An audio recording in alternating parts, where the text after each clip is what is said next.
مساء الخير واهلا بيكم وحلقه جديده من وصال برنامج المصريين مغتربين في كافه انحاء العالم. اسمحوا لنا كاسره وصال نقدم التهنئه لفخامه الرئيس عبد الفتاح السيسي لفوزه بولايه جديده. 6 سنوات مليئه بالخير والامن والامان باذن الله. تحيه لكل المصريين خاصه المصريين في الخارج اللي قدموا صوره مشرفه جدا في الانتخابات الرئاسيه. بالفعل انتوا فخر لمصر. ايضا اسمحوا لي ان انا اقول يعني ميري كريسماس اند هابي نيو يير لكل انحاء العالم. يا رب يا رب الكره الارضيه تهدى كده.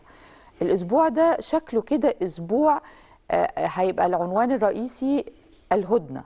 احنا في انتظار هدنه سواء على الجانب الإسرائيلي الفلسطيني أو حتى على الجانب السوداني.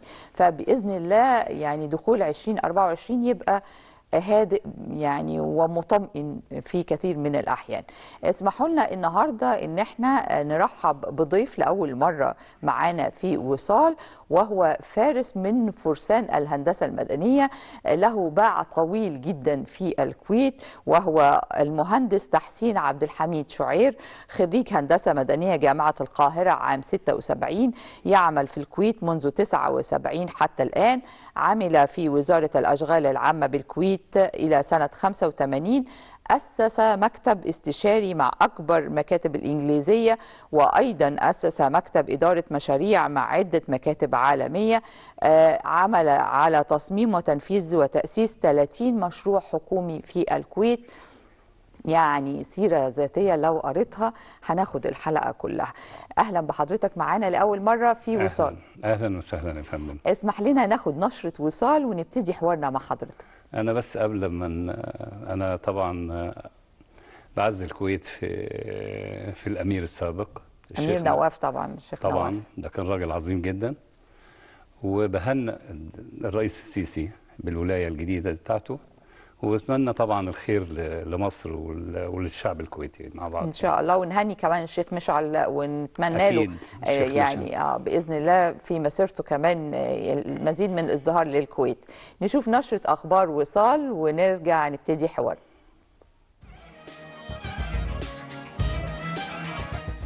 اخبار المصريين في الخارج من وصال.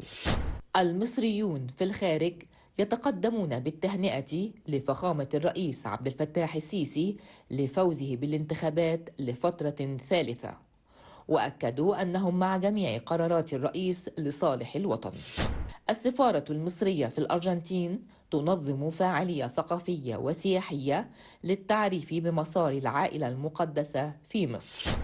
تقدمت السفيرة سهى جندي وزيرة الهجرة بخالص التهنئة للرئيس عبد الفتاح السيسي على فوزه في الانتخابات الرئاسية المصرية 2024، وقالت: أود أن أعرب عن خالص تهنئتي لفخامة الرئيس لتجديد ثقة الشعب المصري في قيادة سيادته لفترة رئاسية قادمة.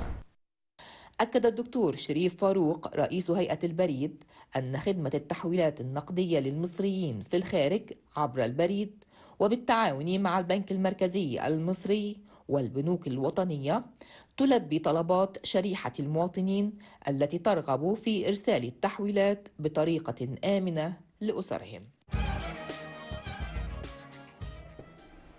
برحب مرة أخرى بضيفي في الاستوديو المهندس تحسين عبد الحميد شعير، وعاوزة أبتدي بقى معاك رحلتك في الكويت ابتدت إزاي؟ أنا الحقيقة رحلتي في الكويت ابتدأت في منتصف أغسطس 1979، وسافرت. فأول ما بدأت اشتغلت في وزارة الأشغال العامة، وكان حظي كويس جدا جدا إن أنا التحقت بأهم مشروع نفذ في الكويت. كان عبارة عن مجمع للوزارات بيضم حوالي من 10 إلى 8 وزارات في الدولة، وانتهى المشروع على أن أنا يعني وصلت أن أنا كنت في مركز قيادي جدا في المشروع، وسلمته إلى وزارة المالية اللي هي الجهة المالكة لمعظم مشاريعها. اشتغلنا في المشروع ده، وده أنا بعتبره أنه كلية أخرى، لأن أنت بتتكلمي على الاستشاري كان أجنبي، شركة المقاولات كانت أجنبية. اتعلمنا كل شيء في ال3 سنين اللي احنا نفذنا منهم. يعني لدرجة إن جامعة هارفارد جت وادتنا شهادة سيرتيفيكيت موجودة يعني في الكويت للمستوى الهائل اللي اتنفذ فيه المشروع. فأنا طبعا بفخر جدا جدا بالمشروع ده بالذات. وهقول لك في نهاية الحلقة يعني إنه في نهاية عمري كمان انتهى بمشروع مجمع الوزارات ده. في خلال بقى مشروع مجمع الوزارات طبعا وزارة المالية هي الجهة المالكة لمشاريع الدولة، حطوني مستشار للمشاريع ديت، وتعرفت بقى على معظم المشاريع الكبيرة. إلى سنة 84 عملت شركة مقاولات، بدأت بشركة مقاولات ونفذت عدة مشاريع من ضمنها مشاريع للعائلة المالكة نفسها. أيوة. وده كان من بداية مشاريعي في الشركة. كان ابن واحد من الشيوخ الكبار، وده عبارة عن متحف حاليا يعني. وبالمناسبة المشروع ده صمم الدكتور حسن فتحي، لو طبعا طبعا غني عن التعريف. هو اللي كان المعماري فيه، ولم نستخدم الخرسانة في هذا المشروع. كله معمول بالطابوق الجيري المواد البيئية، كله بيئي. ولدرجة ان احنا يعني كنا عاملين فيه بقى طبعا دومز وفولتس عالية جدا. كنت تقف فيه تحت الكلام ده درجة الحرارة 25 26 سنتيجراد، ما كناش مستخدمين تكييف يعني. كان معتمد على حاجات معينة يعني. فبدأت الشركة بقى تشتغل في المقاولات. فكان مصاحب هذا الكلام انه تعرفت على مستشار انجليزي، ده رقم 4 في بريطانيا. والمستشار ده سير، يعني واخد لقب سير في بريطانيا. وانا مثلته في الكويت، وبدأت معاه رحلة المكتب الاستشاري، وعملنا عدة مشاريع، منهم مشاريع بارزة جدا جدا جدا. آخرهم مشروع ديوان المحاسبة الكويتي، اللي هو زي الجهاز المركزي والإحصاء. علامات بارزة جدا في المشاريع، والحمد لله يعني، سواء كان في المقاولات أو في الجهة الاستشارية. أنت عارفة الهندسة لازم يكون معاها كمان مانجمنت يعني. واستعنت بأكبر مكتب استشاري في مصر. وبالمناسبة هذا المكتب أنا بداية حياتي هنا في مصر اشتغلت فيه فترة، اسمه جماعة المهندسين الاستشاريين، طبعا معروفين ECG، وهو اللي واخد كل المانجمنت بتاعت مصر. هل يعني بتفتح دلوقتي استثمارات في مصر؟ يعني لو اتكلمنا عن الاستثمار وقاعدة الاستثمار المصرية الآن، أنت شايفها ازاي؟ والله هي بروميسنج جدا، بس هو المشكلة ان احنا قضينا وقت طويل قوي في الكويت، وكان ماليش حظ. احنا في سنة 95 عملنا مكتب في القاهرة هنا، وما زال موجود على فكرة المكتب، وبدأنا. وانا غلطت ان انا يعني قطعت الرحلة ديت ورجعت. لكن في بعض مستثمرين كويتيين حاليا بيتكلموا معايا، واشتروا اراضي فعلا في القاهرة، في الشيخ زايد وفي التجمع، وفي صدد انشاء مشاريع. واحنا شفنا الشهر الماضي كان في اسبوع ال14 للكويت في مصر والاستثمارات الكويتيه في مصر. شوفي الشعب الكويتي شعب محترم، بيحبوا المصريين، وخصوصا الجيل السابق يعني، لانهم معظمهم متعلمين. وبيحبوا العقارات في مصر كمان. وبيحبوا العقارات يعني. نادرا ان انت مش هتلاقي عيله كويتيه كبيره الا لها بيت في مصر. فأنا بتمنى أن هم يرجعوا تاني بقوة يستثمروا في مصر. ومصر الحقيقة يعني سوق واعد جدا جدا ومربح جدا، لأن أنا على علاقة كبيرة جدا مع بعض المطورين العقاريين في مصر، وبعرف قد إيه أن المشروع يعني البروفيت مارجن بتاعه عالي جدا يعني.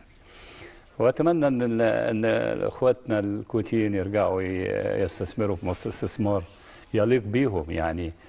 انما احنا بالنسبه لنا احنا عندنا البلد مفتوحه في الاستثمار من كل ناحيه، وان شاء الله ربنا يصلح الاحوال. احنا لقائنا مع حضرتك النهارده لقاء قصير، لاننا اكيد لازم نيجي عندك الكويت ونطلع اكتر واكتر على كل مشروعاتك اللي اقيمت في الكويت ونصورها. ده واجبنا، لان انت من الناس اللي ساهمت في تعمير الكويت. ده يشرفنا جدا جدا ويشرف الكويت كمان يعني. والحقيقه يعني انا يمكن الجيل بتاعي اللي انا بدات معاه الكويت، في طبعا الجنريشن بيتغير والاجيال بتتغير، لكن ما زال ريحتهم موجوده وما زالوا موجودين. اكيد فانتوا تشرفونا وانا على فكره عايش في الكويت ومتملك في الكويت وزوجتي كويتيه كمان يعني فطبعا انا بفخر بالكلام ده كله. فأهلا وسهلا بك. احنا بنفخر بحضرتك جدا. سعدنا بتعريف الجمهور على فارس من فرساننا اللي ساهموا كثيرا في تعمير الكويت، المهندس تحسين عبد الحميد شعير. شكرا لوجودك معنا في وصال. الفقرة القادمة من وصال هتحتفي بمرور 50 عام على طبعا المؤسسة الخاصة بعلمائنا في الخارج المصريين الأمريكان. بعد الفاصل هنشوفه مع بعض تهنئة مقدمة من بعض رموز الجاليات المصرية لفخامة الرئيس عبد الفتاح السيسي. بعد الفاصل نلتقي وضيف جديد في وصال. بنقول للرئيس عبد الفتاح السيسي ألف مبروك ألف مبروك ألف مبروك لمصر، ألف مبروك للجمهورية الجديدة، ألف مبروك للديمقراطية في مصر، ألف مبروك للأمن والسلام والسلم. ألف مبروك لنا جميعا يا ريس. أهني السيد الرئيس بفوزه ونتمنى التوفيق من الله له في الفترة القادمة، وإن شاء الله على يده نشوف خير كتير لمصر. بنهني فخامة الرئيس على النجاح العظيم الساحق ده، بهذا النجاح العظيم والعرس الديمقراطي الجميل على ملأ من الرؤية والمسمع والنظر والسمع كله. العالم كله كان بيشاهد ملحمة وطنية جميلة في حب الوطن وحب القائد الرئيس عبد الفتاح السيسي. بهني السيد الرئيس بالفوز في الانتخابات، وضع طبيعي لأن هو الأصلح في الوقت الحالي، يعني هو أدرى بظروف البلد سواء خارجيا أو داخليا. بارك له على نجاح الانتخابات والفترة الرئاسية الثالثة، ويا رب تبقى الرابعة إن شاء الله. حابة أهني سيادة الرئيس باختياره في الفترة الرئاسية القادمة وفوزه الساحق في الانتخابات الرئاسية. بنهنئ سيادة الرئيس عبد الفتاح السيسي بإعادة انتخابه تكليفا من الشعب المصري وتشريفا لمصر. نحب نبارك سيادة الرئيس على هذا الفوز، وندعو الله أن يسدد خطاه وأن يعينه في هذه المرحلة الحرجة الفارقة من لحظات الوطن. ونحن جميعا نصطف خلف الرئيس في مواجهة الأزمات والتحديات التي تواجهه في هذه الفترة، وندعو الله له بالتوفيق والسداد.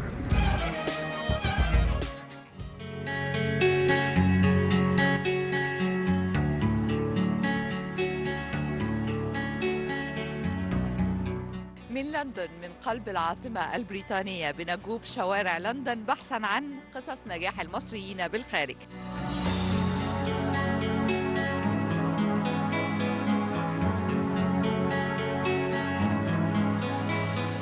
مصر دي في دمنا يعني.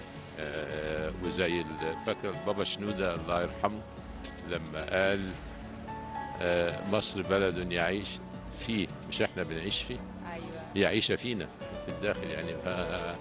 مهما اتغربتي ومهما بعدتي دايما مصر بدمك.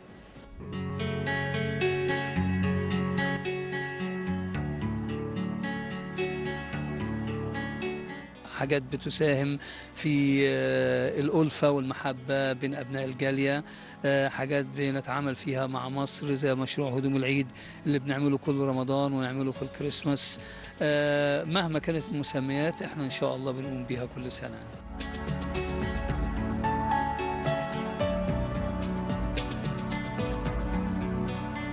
طبعا دي حاجة مشرفة ان يكون في جيل جديد كده بيشتغل، أو حتى الناس هنا عمالين يقولوا دي حاجة مشرفة انهم احنا شايفين الناس دي متحمسين وعندهم علم وعندهم قابلية وعايزين يعرفوا أكتر وعلى مستوى عالي. دي حاجة جميلة جدا وبنسمعها من جامعات كتيرة، بس لازم يعني أحسن تمثيل لمصر. حاجة جميلة جدا. الأمل عيون الولاد وصبايا البلد ولا شاف العمل سهران في البلاد والعزم اتولد ولا شاف النيل أحضان الشجر ولا سمع. تحتفل رابطة علماء المصريين بأمريكا وكندا باليوبيل الذهبي للرابطة، ويقام مؤتمر كبير بهذه المناسبة يعقد في الجامعة الأمريكية بالقاهرة، ويحظى باهتمام رئيس الوزراء وأيضا باهتمام الوزراء الدكتور أيمن عاشور وزير التعليم العالي والبحث العلمي، والسفيرة سهى جندي وزيرة الهجرة والمصريين بالخارج، وأيضا السفيرة هويدا عصام القنصل العام بنيويورك، وأيضا الأستاذ الدكتور طارق شوقي وزير التعليم السابق ومستشار الحكومة المصرية بالجامعة الأمريكية بالقاهرة. هنتحدث عن هذه الاحتفالية مع ضيفنا في الاستوديو الدكتور العالم القدير محمد عطلة نائب جامعة نيويورك. كل عام وأنتم بخير. كل سنة وانتم طيبة يا فندم. حضرتك طبعا عاوزين نتكلم أكتر وأكتر عن مرور 50 عام على هذه الرابطة. تمام. هو طبعا يعني هو حدث جميل. الرابطة تأسست عام 1973 بمبادرة من الرئيس السادات في هذا الوقت، وتم تأسيسها في ولاية ويسكونسن في الولايات المتحدة الأمريكية، وضمت العديد من الزملاء المصريين اللي بيعملوا في الجامعات الأمريكية والجامعات الكندية.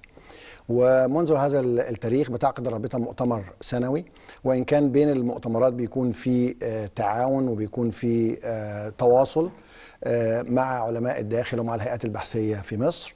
وعلى مدار 50 عاما يعني الحقيقة أعضاء الرابطة والأجيال المختلفة في الرابطة ساهموا بقدر كبير على مدار هذه 50 عاما في العملية البحثية والتعليمية في مصر، وفي مجالات مختلفة في الكهرباء والصناعة وفي مجالات مختلفة. فالسنة دي بيمر 50 عاما، وما زال معانا من الرعيل الأول في 2 من الزملاء ما زالوا بيكونتريبيوت من المؤسسين للرابطة، ربنا يديهم الصحة، ومنهم الدكتور عادل المغربي موجود معنا في المؤتمر وهيدي كينوت سبيتش. وفي أجيال جديدة بتطلع وبتستمر في العطاء. احنا كل سنة بنغطي المؤتمر من خلال وصال، ولكن أكيد المؤتمر ده هيبقى مختلف. 50 سنة بقى واحتفالية خاصة بهذه المناسبة، فأكيد المؤتمر ملامحه نفسها هتبقى مختلفة. تمام. هو المؤتمر عادة الملامح بتنبثق من احتياجات الدولة واهتمامات الدولة، زائد ان هو بيكون في مشاركة بآخر الأبحاث العلمية اللي الزملاء شغالين عليها سواء في كندا أو في أمريكا. فالسنة دي في تركيز على البنية التحتية، وازاي ان احنا نفعل او نوبتمايز الاداء بتاع البنيه التحتيه، توفير الطاقه، التكنولوجيا الجديده للطاقه الجديده والمتجدده، البابليك هيلث والصحه العامه. في من الحاجات اللي هنتكلم فيها. احنا على الشاشه بنعرض بعض الصور لحضرتك في نيويورك وتكريمات بقى. يعني هو احنا صور من العام الماضي مع معالي الوزير الاستاذ الدكتور ايمن عاشور. احنا بنبقى في تواصل مستمر مع وزاره التعليم العالي، والحقيقه الدكتور معالي الوزير من الداعمين والمساندين لانشطه الرابطه، وفي تعاون كبير مع الوزاره ومع الجامعات ومع الاجهزه المختلفه. في اليوبيل الذهبي بقى عدد المشاركين في المؤتمر، احنا السنه دي هو عاده بيكون في صعوبه ان يعني المجموعه تكون موجوده، بس هو عدد المشاركين في المؤتمر بصفه عامه حوالي في 350 اللي من امريكا وكندا، يعني الزملاء حوالي 38 زميل موجودين معانا في المجالات المختلفه اللي انا وضحتها لاحقا يعني. وفي حاجات جديده جدا يعني جايه الحقيقه. يعني زميلنا نائب رئيس الرابطه الاستاذ الدكتور ايمن الباز رئيس قسم الهندسه الحيويه بجامعه لوفيل قبل المؤتمر مفيش بشهر كان في بريك ثرو او في انشار ان هو قدر باستخدام تكنولوجيا الذكاء الاصطناعي يعمل سيستم ان هو يعمل يعني توقع مبكر للاصابه بمرض التوحد. وده الحقيقه يعني كان ليه صدى كبير جدا في كندا وفي امريكا وفي الخارج. فهو طبعا الدكتور ايمن في الجلسه الافتتاحيه هيتكلم عن هذا يعني الاكتشاف والعمله. ف يعني احنا كنا سبقناكم في ده، ويمكن دكتور ايمن تحدث معنا في احد الحلقات عن ازاي ممكن الذكاء الاصطناعي يساهم في علاج التوحد بالنسبه حتى للاطفال. تمام. فاحنا يعني ايه خدنا السبق هنا. طب المكرمين، لان انتوا عندكم عدد من مكرمين هذا العام. تمام. هو الحقيقه احنا المكرمين في المكرمين من الداخل ومن الخارج. ففي زملاء الدكتور ايمن منهم، الدكتور عادل المغربي، الدكتور عامر الاحرف، الناس المؤسسين الرابطه، اساتذه في الجامعات يعني العلماء والاساتذه الافاضل في الجائزه العالم المتميز للعام او نقول عليها سكولر اوف ذا يير اوورد. ده بنتشرف ان احنا نهديها للاستاذ الدكتور طارق شوقي وزير التعليم السابق. ودي هتكون احتفاليه يوم وده سبق بقى اللي بالنسبه لنا جديد، الاعلان عن صاحب جائزه التميز لعام 2023 دكتور طارق شوقي. بالظبط كده. هو دي معلومه اول مره تتقال يعني محدش شافها. فان شاء الله نحتفل بالدكتور طارق. وبعدين في الدكتور محمود صقر رئيس اكاديميه البحث العلمي، الدكتور علي مسعود المستشار السابق في الولايات المتحده الامريكيه المستشار الثقافي، الدكتور محمد حمزه المستشار الثقافي السابق برضو، الدكتور اشرف شعلان رئيس المركز القومي للبحوث. الحقيقه يعني عدد كوكبه كبيره من العلماء اللي على مر السنين كانوا يعني في نوع من التعاون و يعني الاداء. حلو المزج ما بين الداخل والخارج ومفيد كمان لعلمائنا جدا. طبعا اكيد. يعني ما هو الميشن او المهمه الاساسيه للرابطه منذ 50 عاما هي الفكره اللي حضرتك قلتيها الوقت دي، المزج بين الداخل والخارج. ازاي ان احنا نقدر نتعاون مع بعض، ازاي ان احنا نقدر يعني بقدر الامكان. طبعا بيكون في فروق في بعض الاحيان في بعض الامكانيات، ولكن ولو ان الدوله لما بيكون في فرصه بتقدر بتتيح هذه الامكانيات، ولكن استمرار التواصل. يعني هو اسم البرنامج هنا وصال، فهي نفس الفكره. استمرار التواصل ما بين علماء الخارج والداخل هو ده بيبقى فعلا الحاجه الفروتفول او اللي بنقدر ان احنا يطلع منها شغل كويس.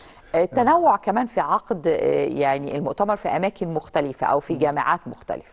تماما. احنا كل سنه بيكون في الهوست او المضيف للمؤتمر بيكون في يعني في مكان مختلف. السنه اللي فاتت كان في جامعه عين شمس، هذا العام في الجامعه الامريكيه بالقاهره.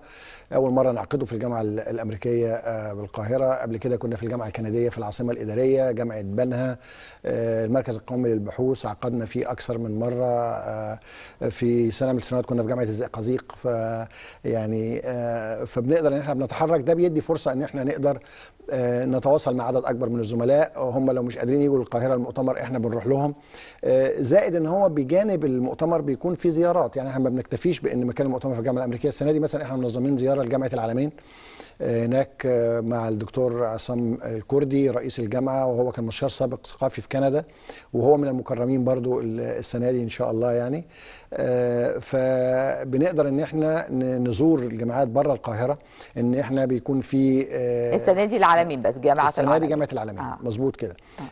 بجانب الجامعه الامريكيه طبعا هي بتبقى قاعات المؤتمر او البحث او يعني النشر البيبرز نفسها والبرزنتيشنز بتعدي بسرعه، ولكن هو الفايده الاكبر بيبقى ما يحدث في اروقه المؤتمر او بعد المؤتمر. فاحنا في الجامعه الامريكيه مثلا منظمين زي راوند تيبل ديسكشن وزياره للمعامل في كليه او السكول اوف ساينس اند انجينيرنج، كليه الهندسه، ان احنا بنشوف اخر هم وصلوا لايه واحنا بنقول لهم احنا وصلنا لايه وايه الفرص اللي احنا ممكن يكون فيها فرص للتعاون. ولو ان احنا في الماضي طبعا في تعاون اوريدي شغال، سواء ان هو عن طريق تمويل من جهات مانحه امريكيه او من الداخل، او في يعني اكاديميه البحث العلمي برضو تحت خد الدكتور محمود صقر كان في برنامج اسمه جسور التنميه كان موجود لغايه دلوقتي. هو يعني يمكن التمويل بتاعه قل شويه، واحنا يمكن فرصه ان احنا نتحدث ان احنا عايزين يعني ده مطلب. ايه سبب يعني ايه سبب ان التمويل قل؟ احنا اتكلمنا مع حضرتك قبل كده في حلقات سابقه عن جسور يعني التنميه وكنا مؤيدين ليه جدا. لا يعني هو الحقيقه طبعا هو بيبقى في اولويات بالنسبه للتمويل، لانه في برنامج بيتوقف، في برنامج تاني بيكون ليه تمويل اكتر. الميكانيزم بتاع برنامج جسور التنميه كان ميكانيزم ناجح جدا، والطريقه اللي هو يعني بيمول فيها، اللي المشاريع بتقترح، الطريقه اللي بيحكم بيها كانت طريقه طيبه، ويكون شيء جيد ان يكون يعني في نوع من التعامل. هو ما كانش البرنامج الوحيد يعني جسور التنميه اللي انا ذكرته، الاكاديميه فيها برامج تانية كتيره مموله برضو وبيتصرف عليها بطرق وميكانيزم مختلف، بيتيح برضو فرصه لعلماء الداخل ان هم يتعاونوا مع زملائهم في الداخل في مشاريع بحثيه تقدر تطلع نتيجه وبالذات تفيد الواقع المصري. وايضا بيحصل توأمه ما بينكم وما بين عديد من الجامعات المصريه. بالظبط، يعني هو التوأمة طبعا يعني دي يعني جزئية أخرى من التعاون غير المشروعات البحثية المشتركة، ودي شيء ده يعني توجه الحقيقة يعني جميل جدا من القيادة المصرية، أن يكون في نوع من الدول ديجريز أو الشهادات المشتركة، بحيث أن الطالب يقدر يكون موجود هنا سنتين وفي الجامعة الأمريكية والكندية سنتين، ويقدر ياخد شهادة معادلة للخارج، أو يعني هي مش معادلة، هي يعني بالظبط كأنه خدها من بره يعني. فده الشيء حصل في جامعة العلمين وفي جامعة الجلالة وجامعات كتير من الجامعات برضو في شغل في هذا الاتجاه. من الحاجات التانية برضو التصنيف الدولي، ده شيء جزء مهم جدا جدا، زملائنا بنشتغل عليه مع الجامعات المختلفة كمساعدين مستشارين بنراجع، لأن التصنيف الدولي احنا الجامعات المصرية لفترة طويلة ما كانتش مهتمية جدا بالتصنيف الدولي، بس حديثا بقى فيه اهتمام بيها، وطبعا ده شيء احنا بنساعد فيه بقوة. الاكريديتيشن او ان يكون في اعتراف بالشهادة، بالذات في الهندسة بنحتاج الابت اللي هو الاكريديت الامريكان. في كتير من الممبرز في الرابطة هم ابت ايفالويتورز اصلا يعني ريجسترد، فبيكونوا موجودين هنا بيساعدوا بيشتغلوا مع الكليات المختلفة. عشان كده يعتبر هذا المؤتمر فرصة لشباب المصريين من طبعا المهندسين او الاطباء او حتى الباحثين في اي مجال علمي. تمام، يعني احنا في مؤتمر الجامعه الامريكيه انا اقدر اقول لحضرتك ان من المشاركين في على الاقل حوالي 120 باحث من صغار الباحثين من طلبه الماجستير او الدكتوراه في الجامعات المختلفه حاضرين. يعني احنا يعني وي اوبند الموضوع، يعني فتحناه بالنسبه لهم، وبيتفتح لهم ابواب كتير قوي بعد كده بعد هذا المؤتمر كمان للمتميزين منهم. بالظبط، واحنا دي يعني برضو معظم الاعضاء الرابطه وان لم يكن كلهم بيكون ليهم جرانتس او منح مختلفه من الحكومه الامريكيه او الحكومه الكنديه، بيكون في نوع من الاولويه لاستجلاب طلبه او الباحثين الماجستير والدكتوراه من مصر، فبتلاقي كل ومن ضمنهم دكتور محمد يعني فبتلاقي ان في طلبه كتير بيكونوا موجودين من مصر بيدرسوا في امريكا وفي كندا، وطبعا دول بيبقوا جزء بعد كده بيتخرجوا بيشتغلوا بيصبحوا جزء من القوة من الاستراتيجية الكاملة اللي ممكن تساعد مصر. آخر سؤال مش هيبقى عن المؤتمر ولكن عن عالمنا القدير الدكتور محمد، وطبعا حضرتك نائب رئيس جامعة نيويورك، فحابة أعرف يعني أنت شايف الأوضاع الحالية إزاي في مصر؟ والله الأوضاع الحالية في مصر يعني هو في دائما الحياة بصفة عامة يعني بيكون في نوع من التحديات، وهو بيبقى قدر او قدرة نجاحنا على ازاي ان احنا بنواجه التحدي وبنقدر نفهمه ونفهم الميكانيزم بتاعه ونتعامل معاه. ومصر يعني منذ قدم التاريخ والمصريين بصفة عامة لهم قدرة قوية جدا على التحدي وقبول التحدي وتجاوز التحدي، ويمكن ده سبب من الأسباب من نجاح المصريين في أمريكا وكندا، يعني هم اوريدي بيبانوا وقت الصعاب. بالظبط كده، بيبانوا وقت الصعاب. فهو دي يعني فترة تحدي في سياسة في بوليسي معينة ماشيين فيها، المصريين كلهم بيتكاتفوا من أجل يعني إنجاحها وتخطي هذه المرحلة بأبنائها اللي في الداخل وأبنائها اللي في الخارج. أنا في النهاية بشكر حضرتك جدا دكتورنا القدير دكتور محمد عطلة نائب رئيس جامعة نيويورك، شكرا لوجودك معنا ودائما ضيف عزيز على وصال. شكرا يا فندم، تشرفت بحضرتك. مشاهدينا في وصال، ودائما بنأمل ان احنا نكون ايد واحدة ودايما يعني داعمين لمصرنا سواء كنا في الداخل او في الخارج. اراكم الاسبوع المقبل في امن وسلام باذن الله في وصال.